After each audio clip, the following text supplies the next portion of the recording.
Dulu di zaman Nabi Isa, seorang laki-laki minta izin untuk jadi muridnya, ikut kemanapun Nabi Isa pergi.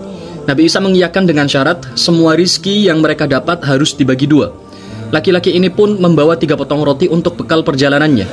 Setelah lama berjalan, mereka berdua lapar. Dikeluarkanlah 3 potong roti tersebut. Nabi Isa membagi, satu untuk muridnya, satu untuk dirinya, dan satu lagi untuk disimpan. Sehabisnya roti mereka, Nabi Isa pergi ke sungai untuk minum. Begitu kembali, roti yang tinggal satu tadi sudah hilang. Nabi Isa tahu muridnya itu yang memakannya. Tapi Nabi Isa ingin muridnya itu mengakui dengan kesadaran sendiri. Ditanya, kemana perginya roti tadi? Siapa yang memakannya? Aku tak tahu wahai guru, jawab sang murid singkat. Akhirnya mereka melanjutkan perjalanan. Mereka menemui sungai yang sangat lebar, sulit untuk diseberangi karena tak ada jembatan atau perahu. Nabi Isa berkata, bacalah bismillah, pegang tanganku. Keduanya pun melewati sungai itu dengan berjalan di atas air. Sesampainya di daratan, Nabi Isa bertanya lagi, demi Allah yang telah memperlihatkan kebesarannya kepadamu, menjadikan kita berdua bisa berjalan di atas air, siapa yang memakan roti tadi? Si murid berkata, demi Allah wahai guru, saya nggak tahu. Maka mereka pun melanjutkan perjalanannya. Saat lapar, mereka melihat rusa. Nabi Isa menyuruh muridnya untuk menangkapnya. Setelah tertangkap, rusa pun disembelih dan dimakan oleh keduanya. Setelah habis, Nabi Isa kumpulkan tulang-tulang rusa tadi, lalu berdoa kepada Allah untuk menghidupkan lagi rusa itu.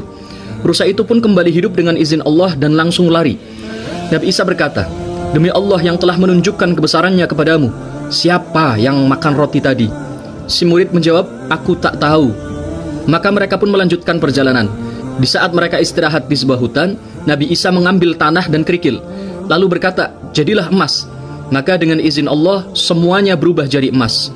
Emas itu dibagi 3. Nabi Isa berkata, ini bagianku, dan ini bagianmu, lalu satu lagi untuk orang yang memakan roti terakhir tadi. Sontak orang itu berkata, aku yang makan wahai guru. Berarti emas ini untukku.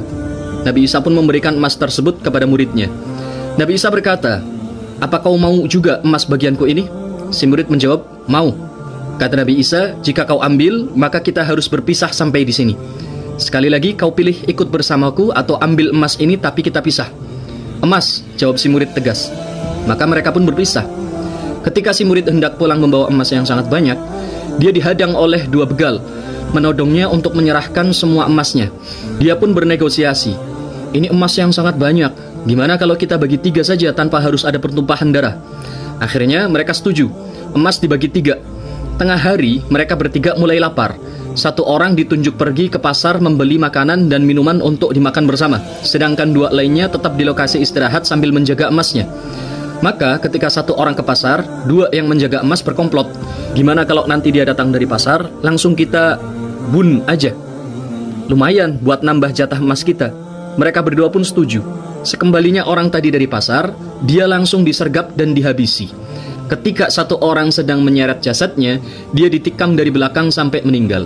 Sewaktu hendak pergi membawa semua emasnya, dia memakan lahap makanan yang barusan dibeli dari pasar. Tak lama, dia pun meninggal karena makanannya telah diracun. Setelah beberapa tahun, Nabi Isa lewat lagi di tempat tersebut. Beliau melihat emas yang dulu, dan 3 jasad orang yang memperebutkannya telah menjadi tulang. Begitulah dunia. Hubbud dunya ra'su kulli khati'ah. Cinta dunia adalah sumber dari segala keburukan. Adanya orang saling bunuh karena cinta dunia, saling fitnah untuk tujuan dunia, korupsi untuk menimbun dunia. Bahkan kakak dan adik bisa saling tuntut di pengadilan gara-gara warisan dunia. Semoga Allah jadikan kita orang-orang yang menggenggam dunia di tangan, bukan menyimpannya di dalam hati. Pengen ngerti tafsir Al-Quran? Kuncinya adalah bahasa Arab. Pengen ngerti hadis? Pun kudu ngerti bahasa Arab. Semua cabang ilmu Islam digali dari sumber-sumber berbahasa Arab. Nah, untuk kalian yang ingin belajar bahasa Arab dari orang yang kompeten, buruan kepoin akun hilyah_id. Sudah saya tandain di sini. Pengelola akun ini adalah Ustadz Bahasa Arab di Pondok Pesantren Darul Lughah wad Da'wah, Dalwa Pasuruan, yang memang terkenal dengan bahasa Arabnya. Jadi, insya Allah bakal dapat banyak manfaat.